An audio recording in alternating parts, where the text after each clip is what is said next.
విశాఖపట్నం చిన్నగడిలో శ్రీమతి PV Sindhu badminton academy మరియు sports school నిర్మాణం పూర్తి చేయడానికి జూన్ 2027 వరకు గడువు పొడిగింపుకు ఆమోదం తెలిపింది. అంటే వీరికి ఏదో అకాడమీ, స్పోర్ట్స్ అకాడమీ నిర్మాణానికి గతంలోనే ఇవ్వటం జరిగింది. తను 15 కోట్ల పెట్టుబడితో దీన్ని డెవలప్ చేస్తూ ఉంది సింధు గారు. కాకపోతే రకరకాల సమస్యలతో లేదా వారికి ఉన్న పర్సనల్ సమస్యలతో ఇది నిర్మాణం డిలే అయింది. సో దీనికి టైం లిమిట్ 2026 దాకా, మార్చి దాకా పెట్టినట్టున్నారు. సో ఎట్ ఆర్ రిక్వెస్ట్ దాన్ని జూన్ 27 దాకా పొడిగించడం జరిగింది. 27 వరకు ప్రపోజ్ చేశారు. బట్ ఆమె మాత్రం 28 వరకు కావాలని అడిగింది. 28 వరకు కూడా ఆమోదించింది. 3 acres. ఎండాడు కాదు, మధురవాడు, చిన్నగంజమ్మ అంటే ఎప్పుడో ఇచ్చారు. అయితే ఆమె అకాడమీ కొద్దిగా ఆలస్యమైంది. ఆంధ్రప్రదేశ్ టూరిజం పాలసీ 24-29 కింద పబ్లిక్ ప్రైవేట్ కమ్యూనిటీ భాగస్వామ్యం ద్వారా వారసత్వ కట్టడాలు మరియు ప్రదేశాల పరిరక్షణ, నిర్వహణ మరియు ప్రోత్సాహాల కోసం రాష్ట్రంలో అడాప్ట్ ఏ మాన్యుమెంట్ పాలసీ అమలుకు ఆమోదం తెలిపింది. ఏంటంటే మన దగ్గర చాలా మాన్యుమెంట్స్ ఉన్నాయి, లైక్ కొండపల్లి కిలా, హైదరాబాద్లో గోల్కొండ. సో వాటన్నిటికీ కూడా ఏంటంటే కొన్ని పెద్ద పెద్ద కంపెనీస్ అడాప్ట్ చేసుకుని వాటిని మెయింటైన్ చేస్తూ ఉన్నాయి. అంటే అవి డిటరేట్ కాకుండా, అంటే శిథిలం కాకుండా ఇంకా ఫర్దర్గా కూడా కొన్ని దశాబ్దాలు మన భావితరాలకు కూడా అందుబాటులో ఉండాలనే ఉద్దేశంతో కొంతమంది ప్రత్యేక క్వాలిఫికేషన్ కలిగిన సంస్థలకి ఈ మెయింటెనెన్స్ అప్పచెప్పడం జరిగింది. ఇండివిజువల్స్ కూడా ఇస్తే బాగుంటుంది అనే ప్రతిపాదన కూడా వచ్చింది. దాన్ని కూడా పరిశీలించమని చెప్పేసి ముఖ్యమంత్రి గారు ఆదేశాలు ఇవ్వడం జరిగిందని చెప్పేసి మనం చేస్తాం. ఆర్కియాలజీయే కదా ఇవన్నీ కూడా. ఎస్. ఇప్పుడు గోల్కొండ, కొండపల్లి అంటే ఆర్కియాలజీకి సంబంధించినవి కదా. అవన్నీ కూడా ఏంటంటే ఆర్కియాలజీ డిపార్ట్మెంట్ కిందే ఉంటుంది. కానీ కట్టడాలు డిటరేట్ కాకుండా, అంటే గవర్నమెంట్ మెయింటెనెన్స్లో కొంత తప్పులు జరగవచ్చు, కొంత ఆలస్యం జరగవచ్చు. దాని మూలంగా భవిష్యత్ తరాలు వీటిని కోల్పోకూడదనే ఉద్దేశంతో వీటిని ప్రాపర్గా మెయింటైన్ చేస్తానికి పెద్ద పెద్ద సంస్థలు, అంటే కార్పొరేట్ సోషల్ రెస్పాన్సిబిలిటీ ఉంటుంది. దాంట్లో భాగంగా ఇవన్నీ కూడా చేయొచ్చు. గవర్నమెంట్ వల్ల కాదు, బెటర్గా చేయటానికి. భవిష్యత్తు తర వల్ల కాకని నేను అన్నానా? మీరు చేయండి, మీరు చూడండి, నేను అన్నానేమో వల్ల కాకని. నేను అన్నది ఏంటంటే భవిష్యత్ తరాలకి మెరుగ్గా అందుబాటులో ఉంచడం కోసం మన వారసత్వాన్ని చేయలేక కాదు. ప్రైవేట్కి ఎందుకు ఇస్తాం మనం? ప్రైవేట్ వాళ్ళు వస్తున్నారు కదా, వాళ్ళు ఇంకా కార్పొరేట్ సోషల్ రెస్పాన్సిబిలిటీకి వాళ్ళ టర్న్ ఓవర్లో కొంత పర్సంటేజ్ ఖర్చు పెట్టాలి. ప్రభుత్వ ఖర్చులు పెట్టుకోకుండా ఆ ఖర్చులతో వాటిని మెయింటైన్ చేస్తానికి ఇస్తున్నాం. ఎస్, ఆర్కియాలజీ నిబంధనలకు అనుగుణంగానే ఇవి చేస్తారు. అవేమి ఆ కట్టడాలను కానీ వాళ్ళకి అప్పచెప్పడం అవి ఏమి ఉండదు. మెయింటెనెన్స్కి కార్పొరేట్ సోషల్ రెస్పాన్సిబిలిటీ ఫండ్స్ని వినియోగించుకుంటూ దానికి ఆమోదం తెలిపాము. ఇది అడాప్ట్ ఏ మాన్యుమెంట్ పాలసీ, కొత్త పాలసీ తీసుకొచ్చింది.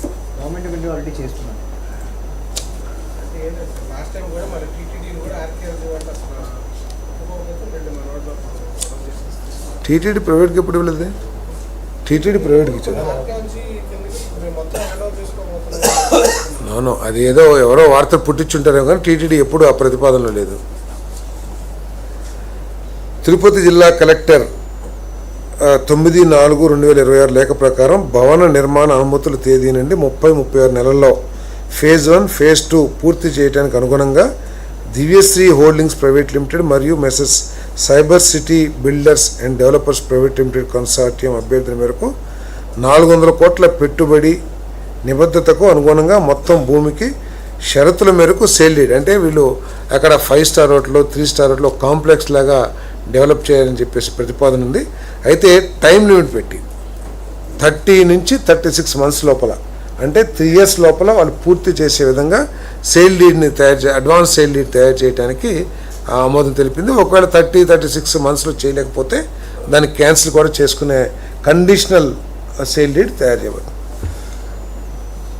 విజయనగరం జిల్లా భోగాపురం మండలం కంచేరు గ్రామం ఆవని బ్రాండ్ కింద 5 స్టార్ రిసార్ట్ అభివృద్ధి కోసం Messrs Sunray green space private లిమిటెడ్కు భూమి మరియు ప్రోత్సాహకాలు అందించడానికి SIBB నిర్ణయాలకు ఆమోదం తెలిపింది. ఒంగోలు చదలవాడలో రాడిసన్ బ్రాండ్ కింద ప్రీమియం 5-స్టార్ హోటల్ ప్రాజెక్ట్ అభివృద్ధి కోసం మెసర్స్ రవిప్రియ హాస్పిటాలిటీస్ LLPకు ప్రోత్సాహకాలు ఏదైతే ఆల్రెడీ పాలసీ ఉందో టూరిజం పాలసీ దాని కింద ఈ ప్రాజెక్ట్కి ఆమోదం తెలిపింది.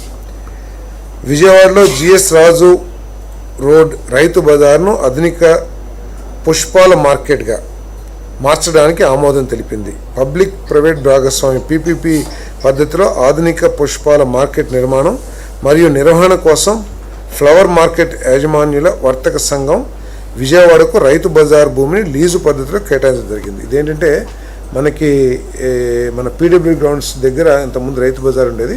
సో అక్కడ ఆ కాంప్లెక్స్ అంబేద్కర్ గారి విగ్రహం అవన్నీ కడతాం మూలంగా డిఫరెంట్ ప్లేసెస్కి ఈ రైతు బజార్లు షిఫ్ట్ చేయబడ్డాయి. ఈ రోడ్లో GS రాజు రోడ్లో ఏదైతే పెట్టారో అక్కడ రైతులు రాకపోవటం కానివ్వండి, లేకపోతే అక్కడ మార్కెట్ లేకపోవటం కానివ్వండి, కనీసం రెంట్స్ కూడా రావట్లేదు. దాదాపు 90 లక్షలు ఇంత ఖర్చు పెట్టారు. ప్రతి సంవత్సరం 15 లక్షలు 20 లక్షల ఆదాయం ఎక్స్పెక్ట్ చేస్తే కనీసం 4-5 లక్షలు వచ్చే పరిస్థితి కూడా లేదు. అందుకని ఈ ఆధునిక పుష్పాల మార్కెట్గా మార్చడానికి ఆ ఫ్లవర్ మర్చెంట్ అసోసియేషన్ అందరూ కూడా ముందుకొచ్చి దానికి మార్చుకోవడానికి లీజుకు తీసుకున్నారు.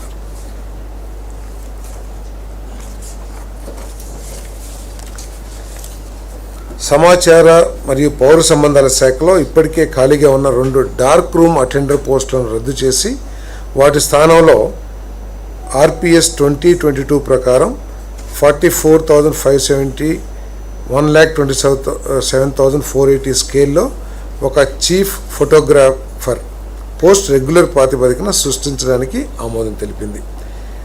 ఈ చీఫ్ ఫోటోగ్రాఫర్ ఏంటంటే VVIP ప్రోగ్రామ్స్ కానివ్వండి, లేకపోతే ఇంపార్టెంట్ ఈవెంట్స్ కానివ్వండి, లేకపోతే రాష్ట్రంలో జరుగుతున్న అభివృద్ధి వీటన్నిటికి కూడా ఫోటో మొత్తం రికార్డ్స్ మెయింటైన్ చేయటం అంతా కూడా చేయటం.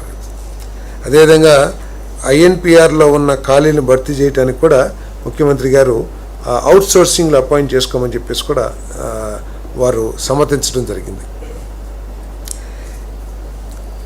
ఇరిగేషన్ జలవనరుల అభివృద్ధి ఇంజనీర్ల మధ్య సీనియారిటీ వివాదాలు పరిష్కారం కాకపోవడం వల్ల శాఖలో పరిపాలనా అవసరాలు తీర్చడానికి ఫెయిర్ షేర్ ప్రాతిపదికన 58 మంది అర్హులైన డిప్యూటీ ఈఈలుగా అడ్హాక్ పదోన్నతి కల్పించడానికి అనుమతి ఇవ్వడానికి ఆమోదం తెలిపింది.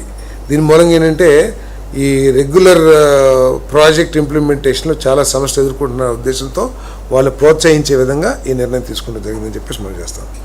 అనంతపురం జిల్లాలో PABR రైట్ కెనాల్లో కిలోమీటర్ 4.21 నుండి కిలోమీటర్ 4.28 వరకు CC రిటైనింగ్ వాల్ నిర్మాణ పని PABR రైట్ కెనాల్కు నీరు అందించడానికి యుద్ధ ప్రాతిపదికన చేపట్టిన పని కావడంతో నామినేషన్ పద్ధతిన ఏదైతే వర్క్ అప్పగించారో దానికి ఆమోదం తెలపడం జరిగిందని చెప్పేసి